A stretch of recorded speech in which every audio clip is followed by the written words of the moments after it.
residential tech talk, vendor, lighting specialist, arc residential tech, Welcome to Residential Tech Talks. I'm Jeremy Glowacki, Executive Editor of Residential Tech Today. On this week's podcast, Michael Don Ham joins us from the New York area, where he is co-founder and president of RePure, a company that is on a mission to transform indoor spaces into smarter and healthier environments. In a post-COVID world, awareness of indoor air quality has surged, yet we're still awaiting regulations and codes to ensure our homes and buildings are safe and as healthy as possible. It's crucial for architects, interior designers, home builders, and custom integrators to recognize their collective power in improving the health and well-being of their clients, and that's the mission of RePure and Michael Don Ham. Michael's vision is to make managing indoor environmental quality in homes and buildings as simple as how a thermostat manages temperature so that everyone can spend time in environments that are elevating health and well-being from behind the scenes, yet have access to status of their air and water quality in real time. Michael Don Ham, welcome to the podcast. Thanks so much for having me, Jeremy. I'm extremely excited to be in front of your audience today. How are things today in your environment, in your outdoor space where you are? I'm here in New York, and it's gotten very chilly, as you can imagine, at this time of year. But anytime you move into December, it's like, a few more weeks, right? So everything's good. Yeah, same here. We went through a real cold snap here where I was just not ready for it. Unfortunately, it's kind of warmed back up a little bit. Maybe you've got a little that ahead of you tomorrow, since we usually, in the Midwest, we get your weather a day earlier typically. Right. But we've kind of connected through LinkedIn and some emails back and forth, and we spoke recently. But prior to that, I actually enjoyed a podcast that you were on with CEDIA's Walt Zerbe and someone who you work a lot with on partnerships, Peter Dyroff of the Pure Tech Alliance, a group of sales reps in the industry who are really involved in the environmental, smart environmental controls area for the home. You really delved into a lot of how custom integrators can get involved in this whole category. So I wanted to really kind of get your perspective individually about that, talk about your company, all of that. But first, for those who may not know you very well, I know you're kind of getting to be known as MDH because of your three-name nomenclature there, but you helped me understand the origins of your name. I kind of think it's funny that it's almost like a combination of John Hamm and Don Draper, John Hamm's role. So why the three-name name? So my parents, well, for the people who can see me, I guess, on your YouTube channel, my parents are immigrants, and they came from South Korea in the 60s, and I was born here along with my siblings. And the typical Korean family, they'll be given a first name, which is English, an English first name, and a Korean name, which is typically the middle name, and then obviously the last name. And Don is part of my Korean name. So my parents would call me Don. My siblings would call me Michael. When I go to school, everyone would call me Michael. But at home, my parents would call me Don. So that explains the three-name nomenclature. There you go. Yeah. And it's Ham with one M, not two, like John. I don't even know if John Ham's name is made up for Hollywood. But anyway, I thought that was interesting. And when I listened to you on the CEDIA podcast, I'm like, what? Why is it Don Ham? It's just not something you typically hear. So thank you for explaining that and understanding my clunky way of asking. But so I guess let's start with how you got into this field. I talked to so many custom integrators on the podcast, and also manufacturers of audio video companies. The folks that have often been an integrator in their past and then work for a manufacturer, their origin stories all seem to sort of be similar, where they got their start. Some of them went to college, some of them didn't. Yeah. A lot of times they worked in a stereo shop when they were a kid, and they got kind of hooked and decided to make it a career. Now, this is a totally different category within our space that's developing. So, how is it that you get into this space of indoor environmental quality, products? So the commonality with everyone else in the channel is my love for technology, but my training was centered on health and wellness. So I majored in kinesiology. It's a complicated word to say exercise science. Okay, I yeah. minored in nutrition. So I believe that being active and having a good daily diet filled with nutrient dense foods would be the key to a long, healthy lifestyle. And then what I did was I got my education degree and I wanted to teach youth to really start understanding these principles from a young age and carry it with them throughout their life so they could live long, vibrant, productive lives, right, without sickness. And I started off as a high school teacher, and I've had many different experiences in my life so far. I worked on an organic farm where I learned the importance of healthy soils and taking care of the environment and how food is grown. I also worked in the biophilic design field, and that's kind of coming into our industry now too, with like frame TVs and things like digital art, right? So Mm-hmm. a lot of converging things happening with my past work history and where I am now. And how did I get into the wellness category in our channel? It's really a intersection of my work as a home, residential, and commercial inspector and testing agent. So I would go into these places where people had issues with allergies or asthma or just being sick. We would take samples and send it to the lab and give a full remediation guideline on how to fix those things. So mold was a big issue. Air quality was huge. And my love for technology, I started a smart home company where it was kind of like the do it for me crowd. Okay. Well-known brands, smart home brands like Google Nest and Amazon. We would go in and just install these smart devices. And when I saw the uh, kind of the difficult nature of testing and everyone has to wait, but they want the answer now. So my vision for RePure started about a decade ago, taking air quality instruments and integrating them into dashboards and to be able to give people uh, visibility into the invisible when it comes to their environment. So indoor air, indoor water, water quality. And it's taken a long while for the technology to come up and with the innovation, but I'm very excited today because we're in a position where we can now deploy these things at a very stable and high level, high performing level. So, what is the best starting point for someone who really wants to have a healthy home or healthier environment? I would imagine that air quality is a good place to start because we all have some sort of a HVAC system that has filters that we need to maintain. But and there's moisture quality and things like that in the air. Where do you start? So the starting point and the reason why everyone should think about this starting point is because 99% of environments have air quality levels that go beyond what the recommended levels are. We're not talking 20%, we're not talking even 50%, it's 99%. And indoor air is typically 5 to 10 times even more, depending on where you live, worse than the outdoor air, just because of the way our homes are built so tightly and the lack of ventilation. So because it's invisible, people really just live with it. They don't know that they even need to do anything about it.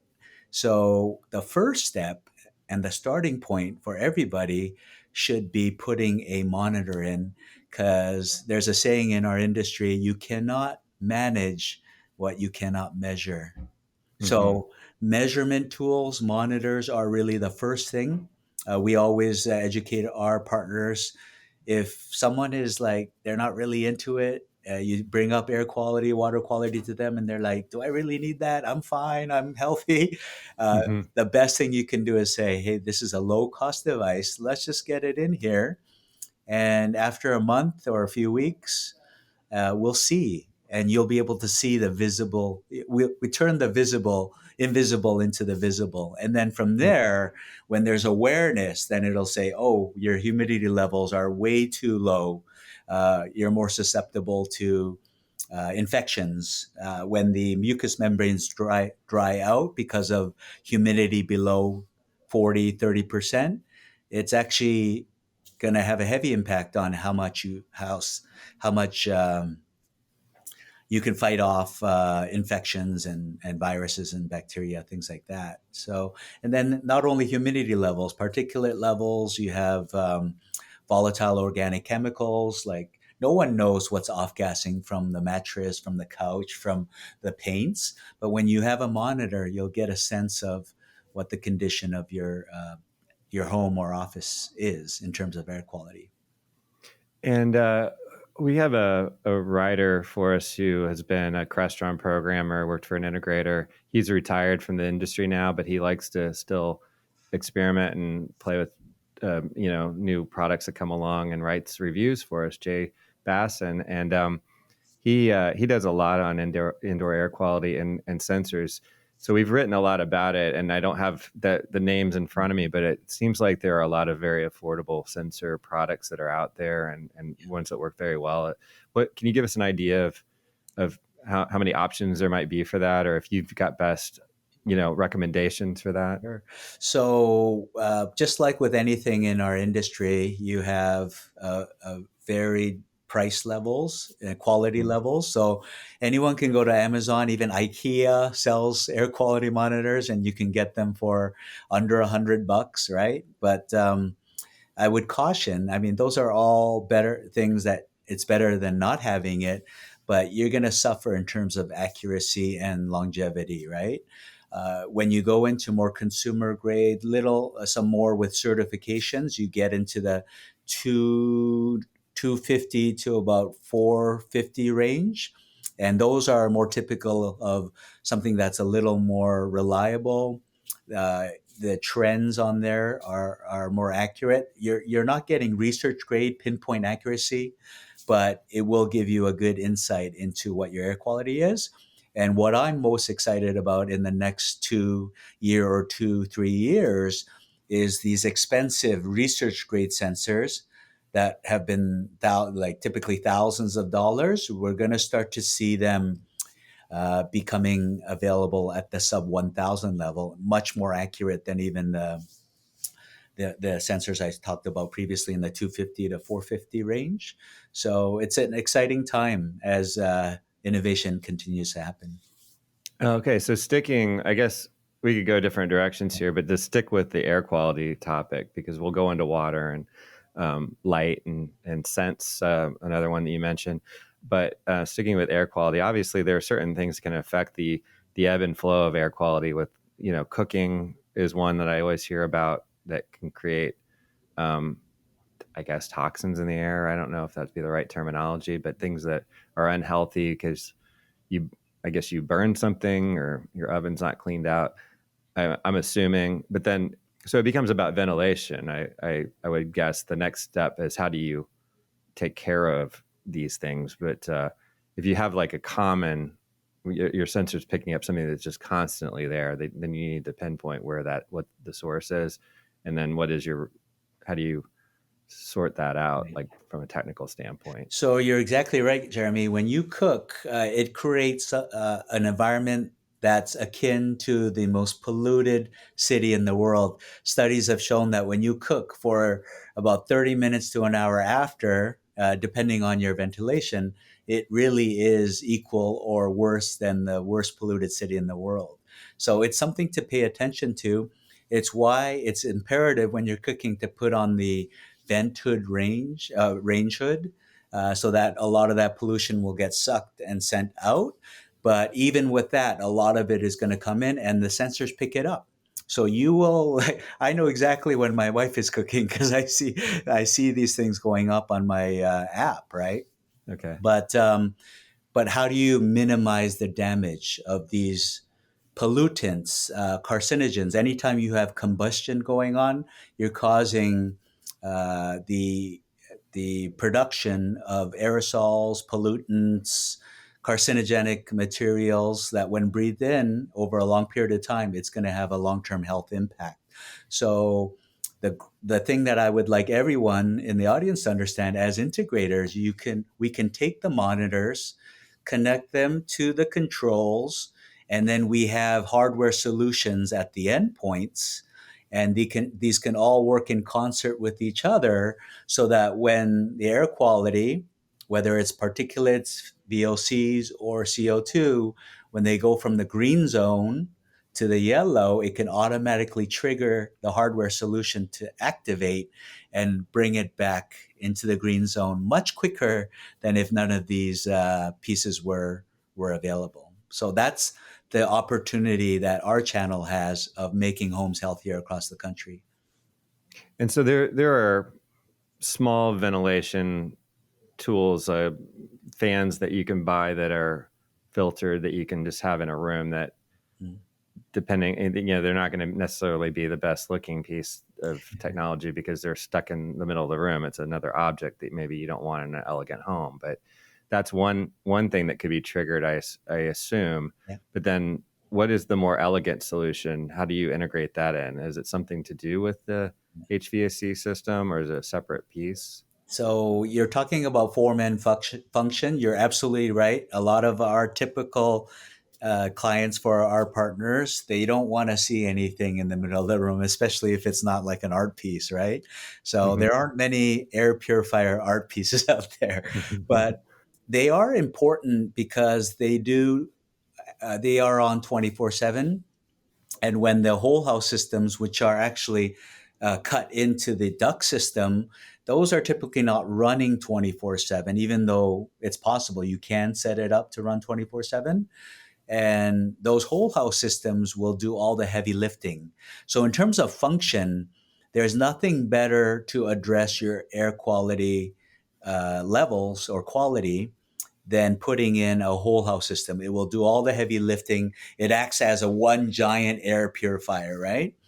But for the times where that's not on, it's good to have standalone portable air purifiers in the areas you spend the most time, by your bed, your home office, or any other place where family members are spending a lot of time. So that's the holistic kind of viewpoint of having whole house to do the heavy lifting, and then point of use to cover any gaps when the whole house is not operating. Today's episode of Residential Tech Talks is brought to you by NICE, the global manufacturer of smart home, security, and building automation solutions. NICE is bringing together 30 years of innovation with award-winning products to create a holistic ecosystem for builders, integrators, and consumers. Learn more about how you can create one home with one solution at go.niceforyou.com/RTT. And those whole house systems, are they becoming more familiar to traditional HVAC contractors who the partner that, their typical integrator is not going to do the HVAC system. They handle the control, perhaps, or the integration to the controller. Some don't even want to touch the HVAC controller because there's some things involved in the wiring that they just aren't typically working with. And so they partner with the contractor, right? So are they becoming more familiar with those types of opportunities in the HVAC community? Sure. So this is where I'd like to point out the opportunity for our channel, because before I came into our channel, I actually thought the logical thing would be to go to the HVAC industry, the plumbing industry, and say, hey, listen, I have this connected solution now. Let's partner. We'll train you and then you install it. And I was thinking of those trades as my dealer network, right? But 95% plus of them, they're just like, they don't want any part of that. That's when I pivoted and I was like, okay, the only channel to do this is our channel. And we have a roadmap for this. We have a precedent. It's the lighting and the lighting controls, higher end fixtures, and then you have the electrical trade. And our channel has grown tremendously in this category throughout the past 5 years, especially, where it's pretty much standard on every job now in terms of introducing it to clientele. And so when we talk to our partners, we just say it's the same roadmap, it's the same blueprint. Find a trades partner, find a way to get them to do a perfect install. You handle all the integration, manufacturer handles all the warranty. And as long as everyone's roles are delineated, then it's going to be just as seamless as we can, as with the lighting controls, lighting, and the electrical trade. Okay, so I'm sure we could go so much further into the air quality, but let's talk about water quality now and what you see there in terms of problems with your traditional homes, maybe even high end homes with water quality, and what can be done there. Sure. So the water market growth is about to explode. And the reason is because the piping infrastructure in America is ancient. And the lead levels, any municipality, like Flint is an example, right? We all heard about it. Mm-hmm. But Chicago, I heard, is very serious. It has the most lead infrastructure in the whole country. Big cities like New York, the lead pipe infrastructure is so aging. We're seeing more and more water main breaks, and the White House has put a concerted effort to fund a lot of the replacement of it. But until that happens, the water quality, the tap water, is just getting worse and worse. There's things like PFAS infiltration. The water treatment plants do not catch it. It's pretty much found in every tap water source around the country. So the citizens and people in America are starting to hear this and getting concerned. And that's why the water filtration market is continuing to grow year over year. But once again, how do you know the quality of the water? By just looking at it. Yeah, you could taste it and taste chlorine and say, I'll just drink it. It's better than something else. At least it's safe. But what is it doing to your health? So now we have technology where you can see the water quality levels before it hits the filter and the water quality levels after it hits the filter. But once again, you bring it to the plumbing trade and they're like, I don't want to deal with technology. So our channel has the opportunity to really own air and water filtration. And this takes it to the level of where, like, I've always, since I lived in New York for 11 years, and my first roommate in New York was my old college roommate, and he had a Brita. It was the first time I'd seen a Brita in a refrigerator, and I can't believe that, like, now I just always have had one. So I'm always pouring my tap water into that before I drink it, and I have an old fridge, so it doesn't have a good filtration system in it. That's why. But you're going to the tap itself. You're getting a system that's, again, in line with the whole plumbing system. So you're able to just literally drink out of the tap and have purified water. Is that kind of what we're looking at in terms of the best case option here? That's correct. And there's many benefits, not just health-wise, because you're preventing toxins, chemicals, synthetics, heavy metals, pharmaceuticals from entering your body and affecting your cellular health, right? Yeah. It's not creating any damage. So that's one example.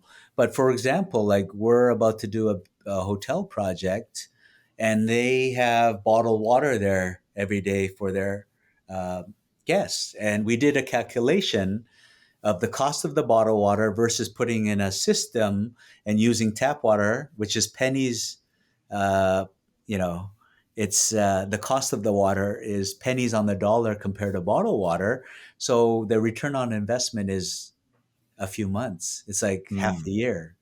So after that, the hotel is making money. So there's not just a health perspective, there's a ROI perspective for any homeowner as well, because you don't have to buy bottled water, you don't have to lug things, heavy water into the house, and even more importantly, we're not increasing the usage of plastic that is being thrown into the oceans and causing a lot of harm to ocean wildlife. And I want to get into what exactly you bring as a company into this equation, but I still want to talk about what else it is that is considered your indoor environmental quality focus. And so we've got air and water. You mentioned light, and then of course that has come up a lot in our industry with, like you said, the lighting fixture category becoming part of a more common opportunity for integrators to tackle and manage. And they've been doing lighting control forever, but now you're dealing with a new lighting source, which is an opportunity, but also it's a need because it's not always high quality light with the way that the artificial light has evolved, and it doesn't feel natural, and it affects well-being. And the science could be debated, but you can know what it feels like to be in an environment that has horribly blue artificial lighting when it's not supposed to be that time of day. So I'm assuming it's a lot of that, and you talk about biophilia in that area as well, as we all know. So I probably don't need that as I did the other two, but I'm assuming it's about lighting control and lighting quality for that one. So there are many global organizations like the International Well Building Institute, Fitwell, BREEAM. These are organizations that certify buildings and structures and indoor spaces for health. And if you look at the categories of what constitute a healthy space, air and water are definitely one of the top categories within there, but we see sound, which is akin to acoustic design in our channel and has a very relevant impact on health, because when you get a lot of unwanted noise, which we call noise pollution, it actually thickens the blood vessels, causes higher blood pressure. It releases cortisol, which is a stress hormone, and then we get anxious. So it causes our stress levels to go up. But when we put in high fidelity sound devices and we give the opportunity for people to listen to enjoyable music at the highest fidelity, that does the reverse. It calms you, right? It releases stress. So acoustic design and sound have a tremendous impact on health, immunity, like your immune system, productivity. All these things come into play with good sound acoustics in a space. Going one step further, like you said, lighting design. If you just have one temperature of light all day long, and we're spending 90% plus in indoor spaces, and if you just have that one temperature, our sleep wake cycle is thrown off. So we're actually impacted by less quality sleep, which impacts our recovery of cells, right, in our bodies and our muscles. When we sleep, everything rests and recuperates and regenerates, repairs. But when we have this disturbance of our sleep-wake cycle, we're not getting the high quality sleep that we all need. So light quality, not only with sleep, but productivity levels. And the science is clear on this.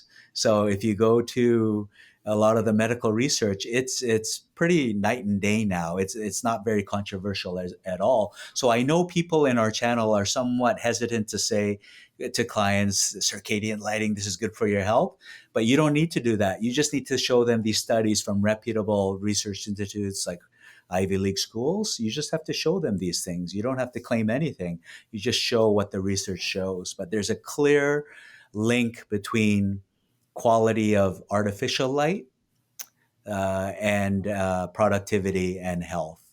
And then you move into things like access to nature, indoor, outdoor spaces. Our channel is getting more accustomed to creating nice outdoor spaces. We want to maximize for people to go outside and be in nature. And there's many more topics like EMFs that are in the pipeline and are going to definitely come into our space. But right now, the three biggest, I would say four, are air, water, lighting design, and then acoustic design. So then, where do you come into the process with the integrator? What are you serving initially as a consultant on a project? If you have someone who is really interested in this as a homeowner, client, or commercial client, do you come in and consult and advise primarily? Do you have?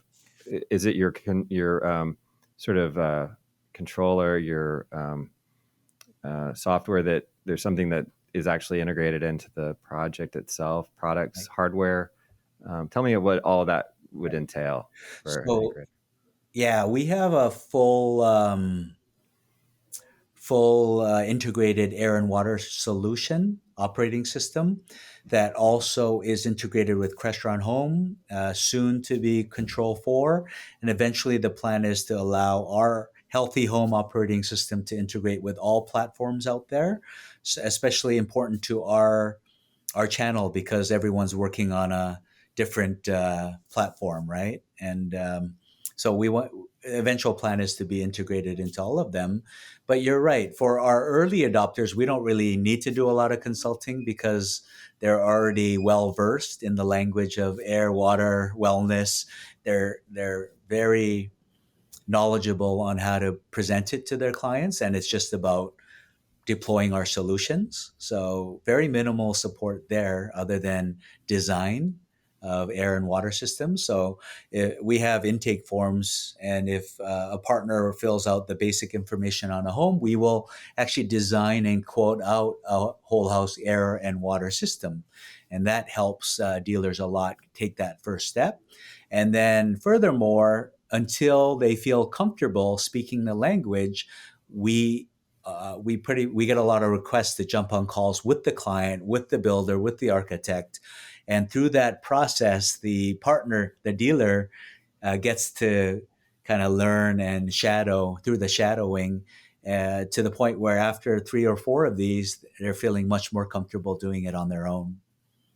And you mentioned when we spoke recently that you definitely keeping busy. You have clients in the residential space. You mentioned also just now the commercial client with the hotel, the water purification. So, can you give us maybe you don't have to name names, but a case study bit of information that folks who are not necessarily ready to do this, but they hear one of their peers' stories, gives them an example to follow, and say, "Yeah, I guess we are doing this in this industry. We need to think about it ourselves." Sure, sure. So we introduced this category to the channel about 3, 4 years ago.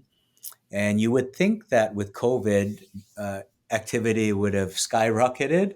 But Jeremy, if you recall, our channel was as busy as ever during COVID. Right. And it actually worked against us because people were so busy, they didn't have time to learn and educate themselves on a new category. So it was actually it's counterintuitive, but it actually was not great for business in terms of adoption.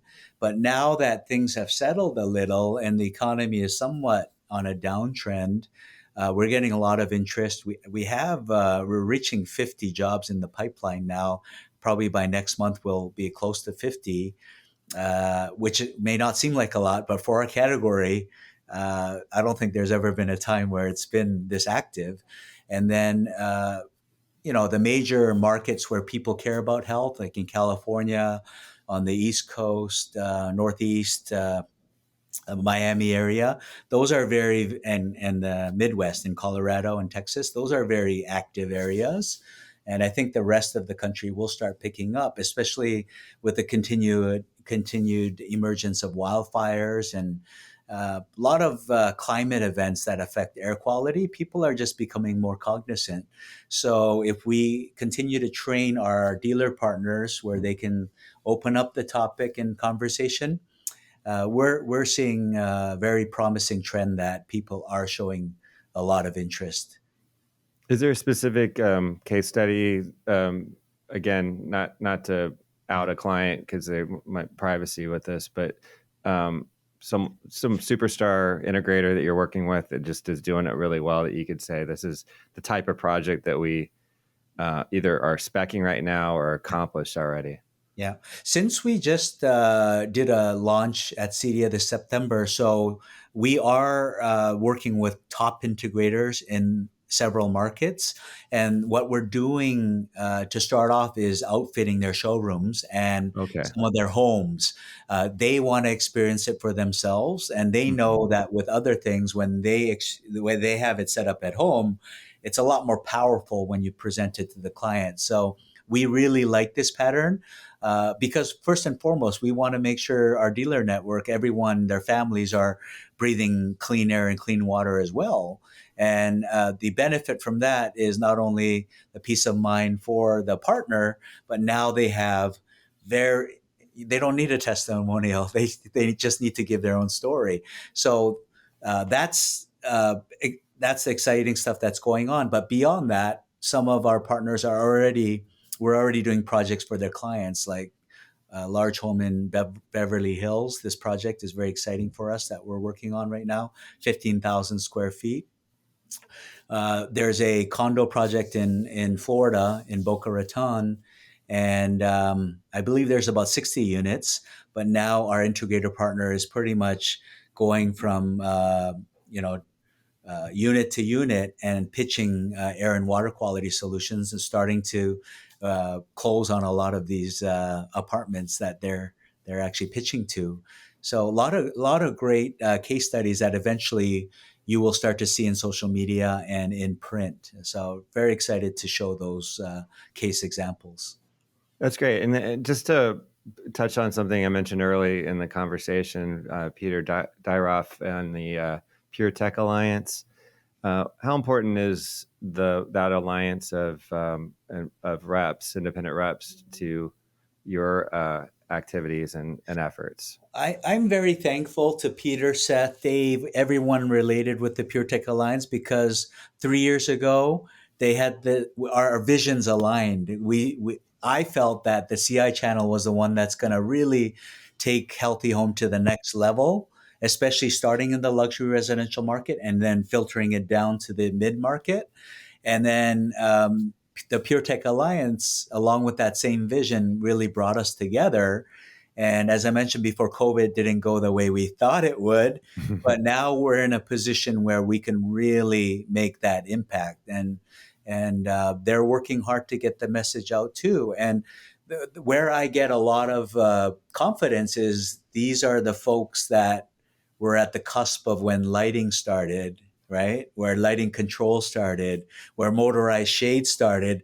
A lot of them are visionaries. They see the future and then they're like, let's put our energy and focus into this and make it a big part of our channel. And these are people who have had experience for decades in the industry. And for them to back the wellness category and have trust in us as a partner, it really is empowering.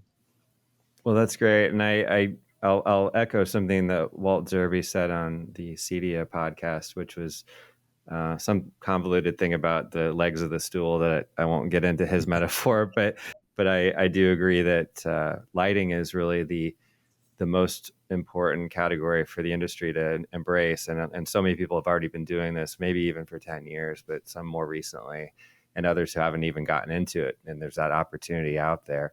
The next one kind of on the horizon, I feel like, is power management, especially when you're talking about, integrating with solar and alternative, energy sources. And then this is the next one really. And I think that you've got it off to a great start. And I hope that this helps folks to understand that there's definitely a partner and a solution that they can bring in and not have to just kind of put it together themselves without, it well thought out. So Michael, thank you so much for giving us the background on your RePure and the category of the healthy home in general. It's been a great talking to you today. No, thanks. It's been a pleasure, Jeremy. And we're just at the beginning. So look forward to checking in with you from time to time, giving updates and really putting a spotlight on this new category in our channel. I really appreciate your support and effort. Michael Donham is co-founder and president of RePure. You can learn more about his company at repure.io. That wraps up today's show, which was produced by Residential Tech Today, IPW, and Pretty Easy Podcasts. Please check out prettyeasypodcast.com if you want professional and affordable production help on your own podcast. And if you're new to Residential Tech Talks, please subscribe to the podcast wherever you watched or listened to this episode. Also, check out all the latest residential tech news at our magazine's website, restechtoday.com, where you can also subscribe to the print or digital magazine and to our Tuesday and Thursday email newsletters. Until next time, please stay safe, stay inspired, and let us know if you have a great story to tell. Residential Tech Talk, autonomous lighting specialist to residential tech. Home automation, smart device, home or smart house. This show was produced by Pretty Easy Podcasts and made possible by listeners like you. If you ever thought of doing your own podcast, please visit prettyeasypodcast.com.